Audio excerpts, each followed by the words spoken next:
Dear students, कैसे हैं आप।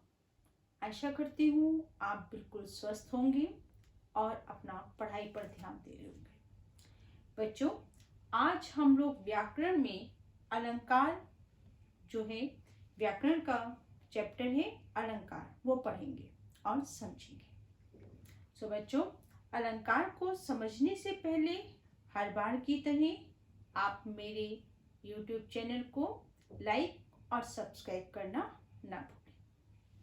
तो सबसे पहले हम जानेंगे अलंकार कहते किसे हैं। मैंने यहाँ पर लिखा हुआ है अलंकार। अलंकार का मतलब अलंकृत करना, सजाना। अलंकार अलंकृत करना, जिस प्रकार हम नारी को अगर गहने पहना देते हैं तो उसका सौंदर्य और बढ़ जाता है।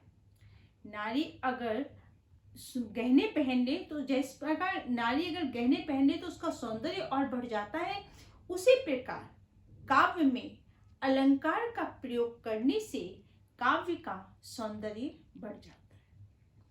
तो इस अलंकार होता है सजाना, उसको और सुंदर बनाना। अलंकार का प्रयोग हमेशा काव्य खंड में किया जाता है, जो है इसको गद्य खंड में नहीं, केवल काव्य खंड में अलंकार का प्रयोग होता है। अलंकार जो है काव्य को और सजाता है। अलंकार के कितने भेद होते हैं? कि अलंकार के दो भेद होते हैं। पहला होता है शब्दा अलंकार और दूसरा होता है अर्था अलंकार। अलंकार के दो भेद हैं, शब्दा अलंकार और अर्था अलंकार। अब शब्दा अलंकार के भी तीन भेद हैं। शब्दा अलंकार, जहां पर शब्दों से चमत्कार उत्पन्न हो। शब्दा अलंकार का अर्थ होता है जहां शब्दों से चमत्कार उत्पन्न हो, उसको हम शब्दा अलंकार कहते हैं। शब्दा अलंकार के भी तीन भेद होते हैं। कौन कौन से? अनुप्रास अलंकार, यमक अलंकार और श्लेष अलंकार, ये तीन भेद होते हैं। और अर्था अलंकार का मतलब होता है जहां अर्थ, शब्दों के अर्थ से चमत्कार उत्पन्न हो, उसे हम अर्था अलंकार कहते हैं। यहाँ पे तो शब्दों से चमत्कार उत्पन्न हुआ, वहां शब्दों के अर्थ से। अर्था अलंकार के पांच भेद होते हैं। पांच भेद है: उपमा अलंकार, रूपक अलंकार, उत्प्रेक्षा अलंकार, अतिशयोक्ति अलंकार और मानवीकरण। ये पांच अलंकार जो है अर्था अलंकार के भेद है। अब हम जानेंगे शब्दा अलंकार का पहला जो भाग जो है भेद, अनुप्रास। अनुप्रास अलंकार किसे कहते हैं? अनुप्रास अलंकार बच्चों, भाषा की जो सबसे छोटी इकाई होती है वर्ण, वर्ण जो होते हैं, इसका प्रयोग जो होता है वो अनुप्रास अलंकार में होता है। जिस प्रकार, इस प्रकार है वो कि एक काव्य की पंक्ति में एक वर्ण, काव्य की पंक्ति में एक वर्ण दो या दो से अधिक बार प्रयोग होता है, उसे हम अनुप्रास अलंकार कहते हैं। वर्ण होता है शब्द नहीं, वर्ण। बार बार मैं वर्ण पे इसलिए जोर दे रही हूं कि बच्चे कई बार शब्द कह जाते हैं, उसको शब्द नहीं होता, वर्ण। और वर्ण जो होता है भाषा की सबसे छोटी इकाई होती है। जैसे रघुपति राघव राजा राम, ये मैंने पंक्ति बोली है। इसमें मैंने कहा है आपको रघुपति राघव राजा राम। रघुपति राघव राजा राम में रघुपति में सबसे पहले क्या आया? राम। रघुपति राघव, राघव में सबसे पहले क्या आया? राम। रघुपति राघव राजा, राजा में सबसे पहले क्या आया? राम। राम में सबसे पहले क्या आया? राम। तो जो रा रा रा रा, ये मैंने चार बार, इसी से जो वर्ण है ये चार बार वर्ण आया। और मैंने आपको कहा था दो बार या दो से अधिक बार। अगर एक वर्ण दो बार या दो से अधिक बार प्रयोग हो जाए पंक्ति में, काव्य की पंक्ति में, तो वहां पर अनुप्रास अलंकार होता है। इसी प्रकार और हम बोलते थे चारु चंद्र की चंचल किरण, या आप और बोल सकते हैं इसमें, अभी आपने रसखान का जो चैप्टर पढ़ा था उसमें आपने पढ़ा भी होगा, कालिंदी कूल कदम की डारन। अभी आप लोगों ने बच्चों पढ़ा था ना कि जब हम बताएं रस खान का पहला जो सवैया पढ़ा था, तो यहाँ पे का और आप ही लोगों ने बताया था मैम ये अनुप्रास अलंकार है। तो अनुप्रास अलंकार की पहचान है कि एक वर्ण पंक्ति में 2 बार आए या 2 से अधिक बार आए, उसको हम अनुप्रास अलंकार कहते हैं। अगला है हमारा यमक अलंकार। यमक अलंकार में क्या होता है बच्चों? यमक अलंकार में एक शब्द एक, इसमें वर्ण नहीं शब्द कह रही हूं मैं, एक शब्द 2 बार आए और दोनों के मीनिंग अलग अलग हो।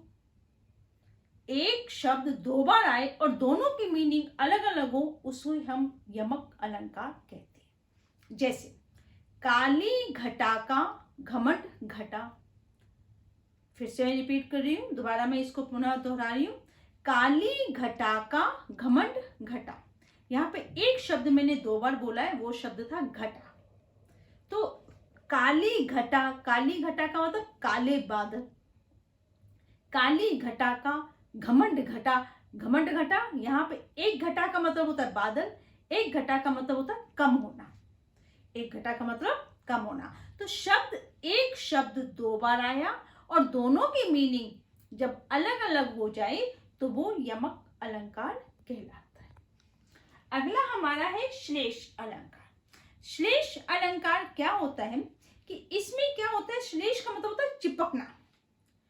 पंक्ति में एक शब्द ऐसा आ जाता है जो चिपक जाता है वाक्य में, वो चिपक जाता है और अपनी मीनिंग 2 या 2 से अधिक बार प्रकट करता है। यहाँ पे श्लेष अलंकार का दिया हुआ, मैं भी आपको उदाहरण बताती हूँ। जैसे एक शब्द पंक्ति में 2 बार आया और दोनों एक वर्ड जो है, एक शब्द की मीनिंग 2 या 2 से अधिक, शब्द एक है। जैसे मंगन को देख पट देत बार बार, मंगन को देख देत पट बार बार, मतलब मंगन मतलब भिखारी को देख के बार बार पट दे देती। यहाँ पर पट शब्द के 2 अर्थ हैं। मैंने आपको बताया श्लेष का मतलब होता है चिपकना, एक शब्द वाक्य में चिपक गया, अब वो 2 मीनिंग प्रकट कर रहा है। यहाँ पे मंगन को देख देत पट बार बार, मतलब भिखारी को देख कर वो पट बार बार पट दे रही है। पट का मतलब, एक पट का मतलब होता है कपड़े, एक पट का मतलब होता है कपड़े और एक पट का मतलब होता है दरवाजा। तो यहाँ पर वो दरवाजा बंद कर रही है या उसको कपड़े दे रही है, तो यहाँ पर 2 अर्थ प्रकट होते हैं। तो जहां पर आपके एक ही शब्द के 2 अर्थ निकले वहां श्लेष अलंकार होता है। तो ये थे शब्द अलंकार के भेद। आगे है अर्थ अलंकार। आपको बताया अलंकार के 2 भेद हैं, शब्द अलंकार के 3 भेद हैं, अनुप्रास, यमक और श्लेष। अर्थ अलंकार के 5 भेद हैं। सबसे पहले उपमा। उपमा अलंकार का मतलब है तुलना। जब हम एक चीज की तुलना दूसरी चीज से करते हैं उसे हम उपमा कहते हैं। एक चीज की तुलना एक बहुत प्रसिद्ध चीज से करते हैं तो वहां पर उपमा अलंकार कहलाता है। उपमा का मतलब मैंने आपको बताया है तुलना। तो यहाँ पर तुलना की जाती है तो वहां उपमा अलंकार हो जाता है। जैसे आपका यहाँ पर मैं आपको एक सेंटेंस बता देती हूँ कि यहाँ आपको सेंटेंस आपको मैं देखती हूँ, वह दीप शिखासी शांत भाव में लीन। तो यहाँ पर वह दीप शिखासी शांत भाव में लीन, तो दीप शिखासी और शांत भाव में लीन। एक बात और बता दूं, उपमा अलंकार में एक चीज का और ध्यान रखना कि इसमें वाचक शब्द एक शब्द होता है सा, सी, से, सरिस, जैसे, ज्यों, ये शब्दों का प्रयोग होता है। जब हम तुलना करते हैं, कहते हैं ना सीता का मुख में, और यहाँ पे उदाहरण नहीं है ज्यादा जो मैं आपको बता सकूं इस बुक में, तो सीता का मुख चांद सा, तो सीता का मुख कैसा है? चांद सा। तो सीता के मुख की तुलना किससे की गई? चांद से। तो यहाँ पर जो वाचक शब्द होते हैं सा, सी, से, मतलब एक तुलना करना, मतलब उसका कंपैरिजन करना कि उसके अपेक्षा वो ज्यादा सुंदर है, तुलना कर रहे हैं। तो जहां हम तुलना करते हैं वहां पर बीच में शब्द जरूर आएंगे सा, सी, से, सरिस। ये पहचान है उपमा अलंकार की कि एक चीज की तुलना प्रसिद्ध चीज से करना, तो वह उपमा अलंकार कहलाता है। इसके और भी कई उदाहरण हैं जो मैं आपको बाद में भी समझा दूंगी। यहाँ पर अभी तो ज़्यादा नहीं मैं समझा पा रही हूँ, क्योंकि जितना जल्दी अभी आपको और भी अगली वीडियो में, वैसे मैंने आपको वेबएक्स क्लासेस में बहुत ज़्यादा अच्छे से समझाया है। तो उपमा का मतलब तुलना है, जहाँ एक चीज की तुलना प्रसिद्ध चीज से की जाए उसे हम उपमा अलंकार कहते हैं। रूपक अलंकार में क्या होता है? उपमा की पहचान है सा सी से, मैंने आपको बताया। रूपक अलंकार होता है कि दोनों, जब हम तुलना कर रहे होते हैं वो तो हो गया उपमा, लेकिन रूपक अलंकार में क्या होता है, दो चीजें होती हैं और दोनों जो है गुणों से भरपूर होती है। अब हम ये नहीं समझ पा रहे वो उसके समान है कि वो उसके समान है। जब हम दोनों चीजें गुणों से भरपूर हो और हम ये नहीं समझ पा रहे कौन किसके समान है, वह रूपक अलंकार। जहां गुणों में समानता हो, जो दोनों गुणों से भरपूर हो, उसे हम रूपक अलंकार कहते हैं। अगला है उत्प्रेक्षा। उत्प्रेक्षा होता है संभावना। उत्प्रेक्षा में आ जाता है संभावना, जहां संभावना हो, और संभावना होती है, इसकी पहचान है वाक्य में ये मानो, मनऊ, जानो, जनु और जनऊ ऐसे शब्द प्रयोग जरूर होते हैं। जहां ऐसे शब्दों का प्रयोग हो, संभावना है, वहां पर उत्प्रेक्षा अलंकार होता है। जैसे सोहत ओढ़े पीत पट, श्याम सलोने गात, मनो नीलमणि शैल पर, आतप पड़े प्रभात। यहाँ पे मनो, मनो आया, तो मनो ऐसे शब्द जब मिल जाए तो आप समझ लीजिए वो उत्प्रेक्षा अलंकार। अतिशयोक्ति। अतिशयोक्ति बात को बढ़ा चढ़ा कर कहना, कि आप बात को ऐसे करें कि सामान्य नहीं होते, बात को बढ़ा चढ़ा कर कहते हैं, उसे अतिशयोक्ति कहते हैं। हनुमान की पूंछ में, हनुमान की पूंछ में लगन न पाई आग, लंका सगरी जल गई, गए निशाचर भाग।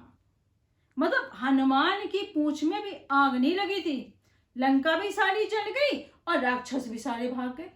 बात को बढ़ा चढ़ा कर कहना अतिशयोक्ति अलंकार। लास्ट में आता है आपका मानवीकरण अलंकार। मानवीकरण अलंकार होता है यहाँ पे जड़ चेतन, मतलब प्रकृति की कोई भी वस्तु का मानव से उसका तुलना करना, मानव से उसका कंपैरिजन करना, वो मानव जैसा बताना। जैसे आपका एक क्षितिज में मेघ आए पाठ है, उसमें लिखा है मेघ आए बड़े बन-ठन के संवर के। ये एक लाइन है जो कविता की, मेघ आए बड़े बन-ठन के संवर के। तो मेघ होते बादल, बादल किसकी तरह बन-ठन के संवर के आए? मनुष्य की तरह सज धज कर आए। तो जब प्रकृति की तुलना मानव से की जाए, प्रकृति को मानव की तरह बताया जाए, यहाँ प्रकृति पेड़ पौधे, आकाश, तारे, झील, झरना, नदियां, ये सब जो है प्रकृति की बनाई हुई चीजें। तो प्रकृति को जब मानव की तरह बताते हैं तो वहां मानवीकरण अलंकार होता है। तो बच्चों, ये थे आपके अलंकार की परिभाषाएं जो मैंने अभी आपको बताई हैं। बाकी मैं आपको कक्षा में जब हम वेबएक्स क्लासेस लेते हैं, मैं आपको पूरे उदाहरण समझाए हुए हैं। तो ये आपके अलंकार।